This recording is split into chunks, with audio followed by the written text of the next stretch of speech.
අපි පැහැදිලිව සමග ජන බලවේගය කියලා තියෙනවා පබ්ලික් ඩිජිටල් ඉන්ෆ්‍රාස්ට්‍රක්චර් කියලා මුළු රාජ්‍ය පද්ධතියම තනි පද්ධතියක් තුරට ගන්න. අන්න ඒ අදාළ ප්‍රදේශවල තියෙන දිසාපති කාර්යාලවලම කාර්යාල 25ක් උපයෝග මාස 6ක් ඇතුළත කරනවා. ඔය ඔබතුමා නඩුවක් දාන්න. වෙස්ට්මිනිස්ටර් ක්‍රමය අනුව සාමූහික වගකීම් ඔබතුමාට මේ ඔයා ඒක දන්නේ. ඔබතුමාට මේ ඔයා දන්නේ. ජන සම්මතව. ඔබතුමා ඔයා අන්සිට් වෙලා ඉන්නේ. ඔබතුමා මොකක්ද තියෙන ආතල් එක මගේ අන්සිට් එකේ. මාරාතන්. පට්ටාතල්. කවුරු හෙට නඩු දානවා හෙට. හෙට නඩු දානවා කියන්නේ. ඔයා මම කියන්නේ. මොකද මේ ඔයා සිටුලට ගමන්නේ අපි නම්බුවක් ඇතුව යන්නේ එළියට. නම්බුව ඇතුව ගියේ නඩු බින්දුවෙන් ගියේ. මට අගය කරනවා. හැබැයි ඔයා දන්නවද මේක දුන්නු කෙනාවත් ඔයා දන්නේ නැහැ. මම පැහැදිලිව දන්නේ. ඇමතිවරයෙක් මට ඉවර කරන්න ඇමතිවරයෙක් දන්නේ. අනිත් හරියට බොරු කියන්න එපා. මට බොරු කියන්න ඕනේ නැහැ.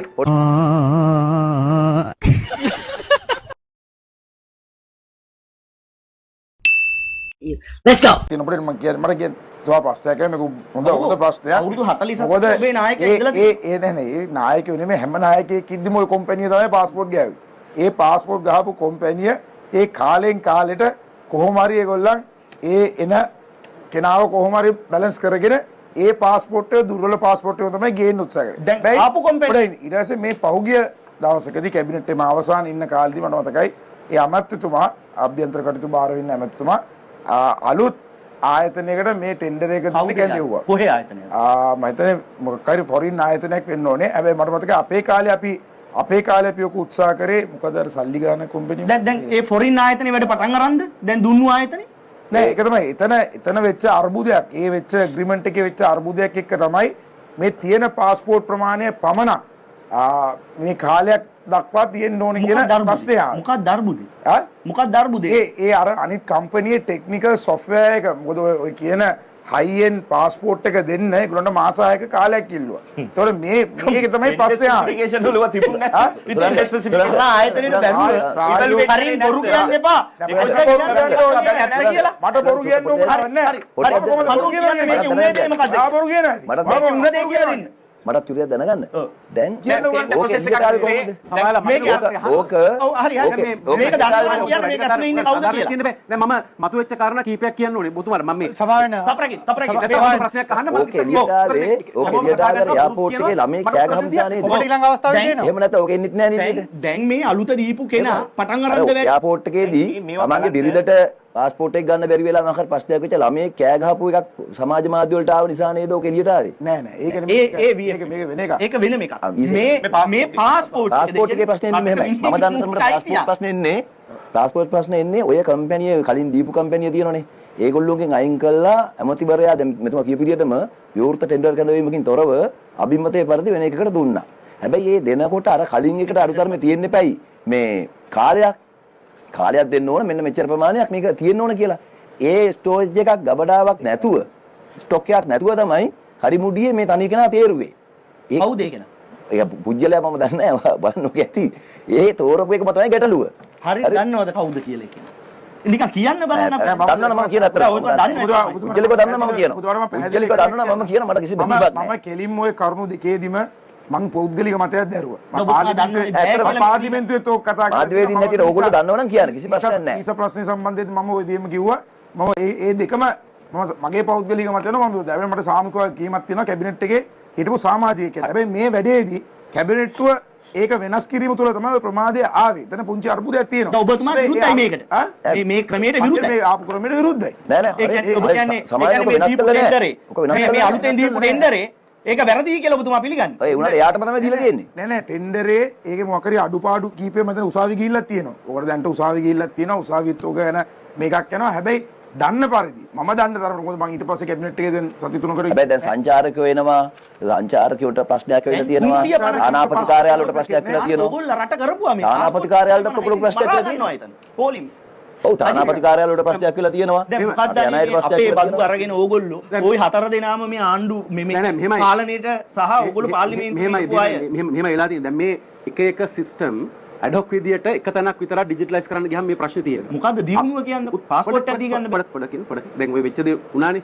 දැන් අපිට අනාගතය වෙනුවෙන් අපි මොකද්ද කරන්නේ? අපි පැහැදිලිව සමග ජන බලවේගය කියලා තියෙනවා. පබ්ලික් ඩිජිටල් ඉන්ෆ්‍රාස්ට්‍රක්චර් කියලා මුළු රාජ්‍ය පද්ධතියම තනි පද්ධතියක් තුරට ගන්න.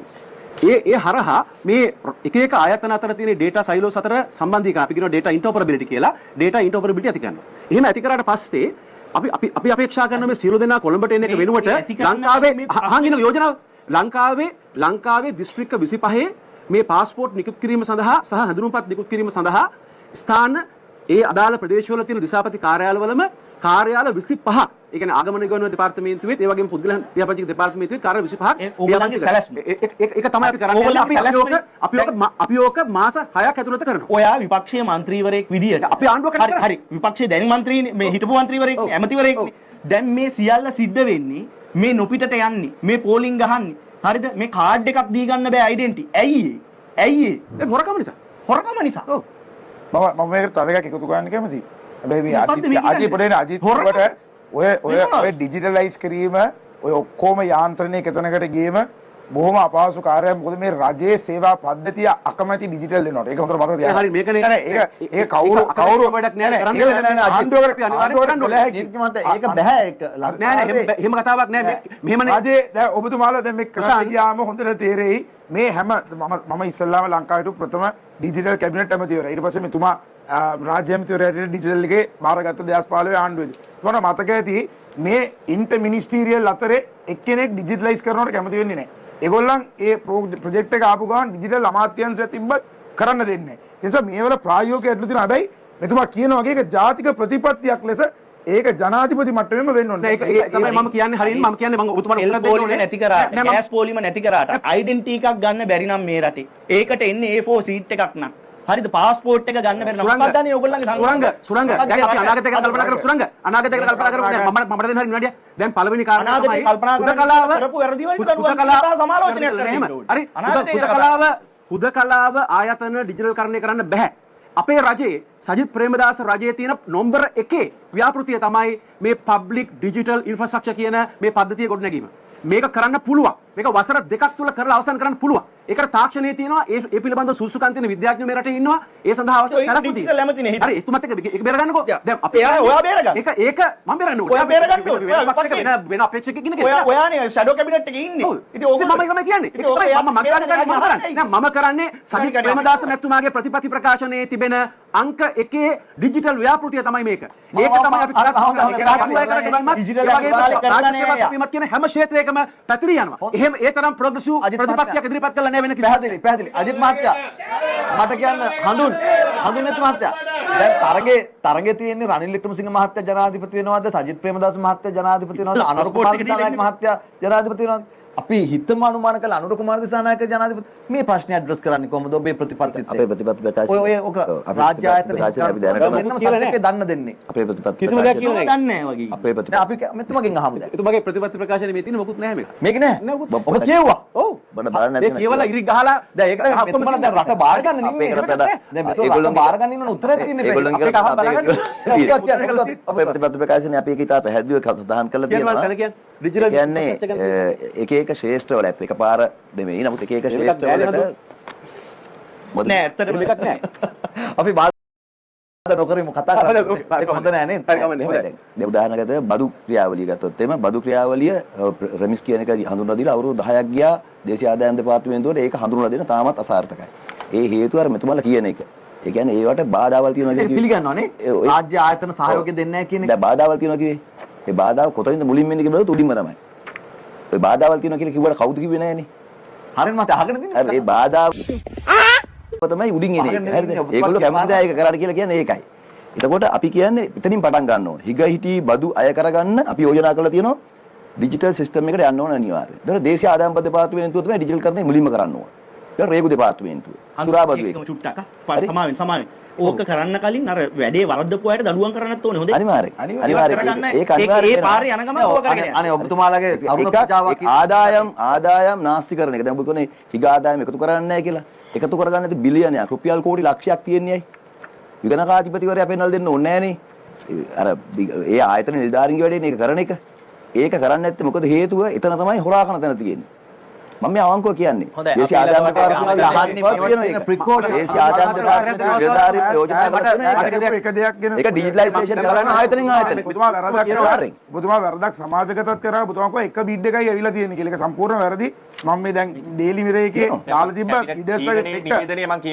total of 5 bids have been received for the purpose, and the bid submitted by Vitol Asia in Singapore has been recommended as the responsive bid by the Special Standing Procurement Committee appointed by the Cabinet of Ministers.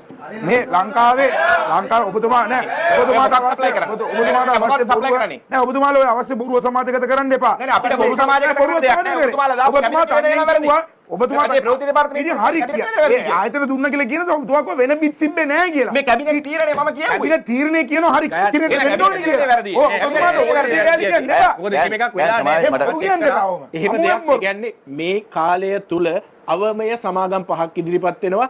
සභාගම් 25න් මෙච්චර කාලයකට වැඩිම bits ඉදිරිපත් වෙන්නේ මේ අවුරුදු 25ටම මේ කාලය තුල මේ තාම ටෙන්ඩරේ අන්තිම එකෙත් ලෝවස් ඒ කියන්නේ මේ ලංකාවේ ඉතිහාසයේ මේ මෑත ඉතිහාසය හම්බෙච්ච ලෝවස් මේක ඇවිල්ලා තියෙන මේක විශේෂත්වය තමයි ලංකාවේ ඉන්න කම්පිටිටර්ස්ලට වැඩි අඩුවේ අපි අරගෙන තියෙන පළවෙනි වතාව. ඒකෙන්ද ඔබතුමා අගයන්න ඕන වෙලාවක් මේක තියෙන්නේ. අපිට තව එකක් කරනවා. හැබැයි ඔයා දන්නවද මේක දුන්නු කෙනාවත් ඔයා දන්නේ නැහැ. මම පැහැදිලිව දන්නේ නැහැ. ඇමතිවරයෙක් මට අනිත් එක ඉවර කරන්න දෙන්න. මේක ඩිජිටලයිස් ආයතන වශයෙන් කරන්න බෑ කිව්වොත් මම ඒක පිළිගන්නේ නැහැ. මගේ ආයතනයේ කාංචන මැතිතුමා මම නියෝජනය කරන ආයතනය අපි සියලුම දේවල් ඩිජිටලයිස් කරනවා. ඔව් දන්නේ නැහැ. ණයකනේ මේ කැලේලා තියෙන්නේ. නෑ මෙහෙම ටෙන්ඩර් දෙන හැම එකම මම ඒක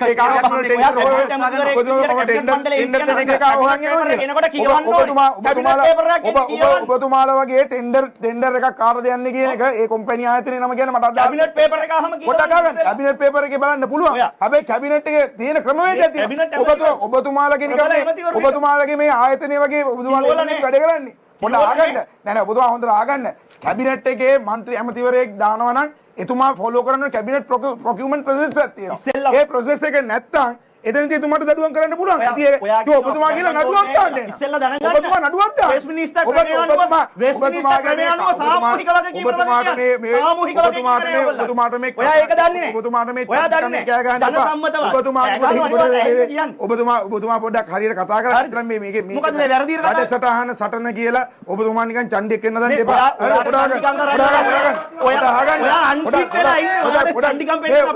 ඔබතුමාලා අපේ දේශපාලකයන්ට ගරුත්වය කියන්නේ ඔබතුමා මාධ්‍ය ගරුත්වයක් තියාගන්න. ඔබතුමාගේ හැසිරීම ඇති බලන්න. අන්සිට් උනහම ඔබතුමාගේ අන්සිට් උනට ගමන්නේ අපි නම්බුවක් ඇතුව යන්නේ එළියට. නම්බුව ඇතුව ගියේ නඩු තීන්දුවෙන් ගියේ. ඔබතුමාලගේ දෙකමකට කඩන්නේ. ඔබතුමා ඔය කම්පැනියට ඔබතුමා ඔය කම්පැනිය ඔබතුමාගේ සම්බන්ධයක් ඇති. දෙකක් බලන්න. හරි ඔබතුමාගේ කම්පැනියට සම්බන්ධයක් ඇති. ඔයාගේ හැටි ගැන කතා කරන්නත් එපා. හරි ඔබතුමාත් හරියට කතා කරන්න තේරුම් ගන්න. පොඩි විනයක් තියාගන්න. ඔය සටනේ විනයක් තියාගන්න. විනයක් නෑ. ඔයා විනයක් රටට කියලා දෙන්න ඕන අපිට ඔයා විනයක්. ඔය අවස්ථාවේ විනාඩි ඔයා වෙන කොම්පැනිකාරයෙක් කෙනෙක් කඩයන්නේ මම දන්නේ කවුද කියලා. මට විනාඩියක් කියන්නකෝ දන්නවනේ. මම කියන්න අපි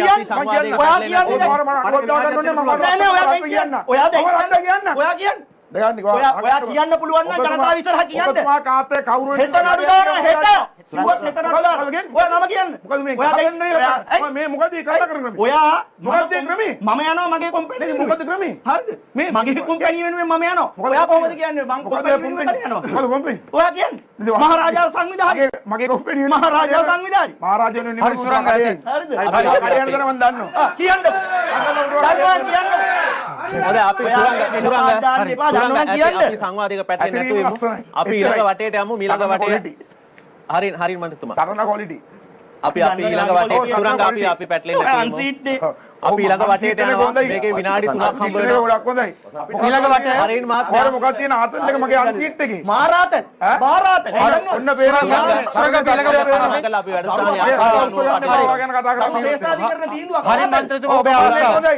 මේ රට වෙනුවෙන් වැඩ කරලා රට වෙනුවෙන් තීන්දුවක් අරගෙන ගෙදර යන එක නම්බුයි ඔයගේ කඩේ යනකොට. හොඳයි ඔබේ අවස්ථාව. රට වෙනුවෙන්